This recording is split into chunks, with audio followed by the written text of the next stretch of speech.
eebbisee cidha keessaan yaamee sirroowwanii Gooftaan eebbisee cidha keessaan yaamee sirroowwanii har'a tokko taatan fooniif dhiiga isaanii maqaan isaa ulfaatu barumaa baranii. Gooftaan eebbisee cidha keessaan yaamee sirroowwanii Gooftaan eebbisee cidha keessaan yaamee sirroowwanii har'a tokko taatan fooniif dhiiga isaanii maqaan isaa ulfaatu barumaa baranii.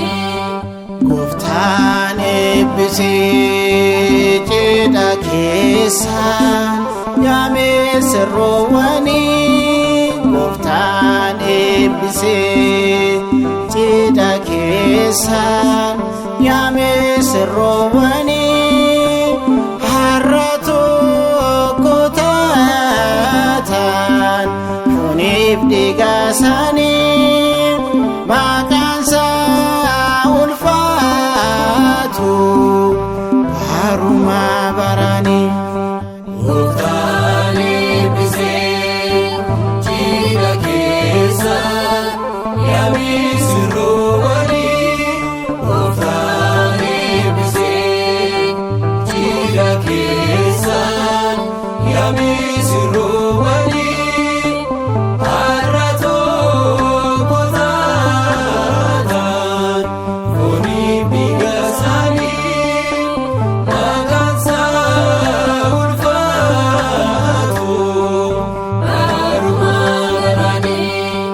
Waaqni isaan uumee Addaamiif Hewaan tokko taasisee cirracha galaana ta'a jedhee eebbisee addunyaa isaan guutee isaaniin baay'isee addunyaa isaan guutee isaaniin baay'isee. Gooftaan eebbisee cidha keessaan yaamee sirroowwanii Gooftaan eebbisee cidha keessaan yaamee sirroowwanii har'a tokko taatan fooniif dhiiga isaanii maqaan isaa ulfaatu barumaa baranii. Godoon keessaan eebbifamee waliin jiraachisee ayyaanni Waaqayyoo sinii haa baay'atu gidiraa fi dhiphina sinirraa fageessu gidiraa fi dhiphina sinirraa fageessu.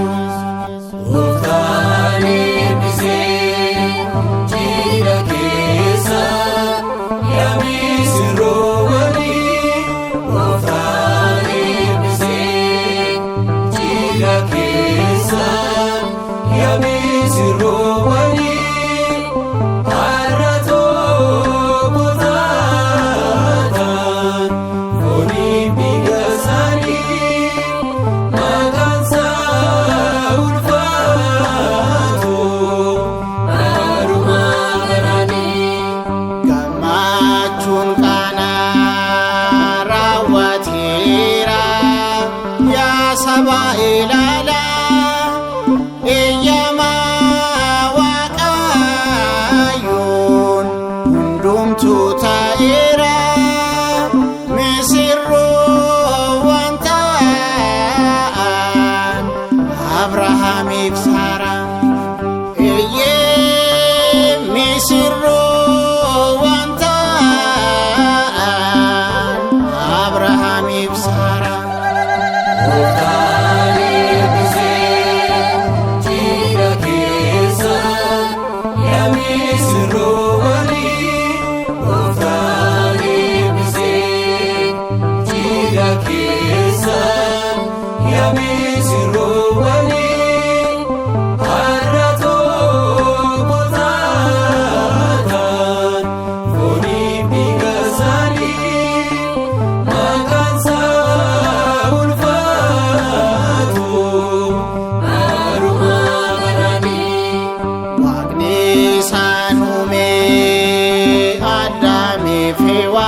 isaaniin baay'ise iyyee addunyaa isaan guute isaaniin baay'ise.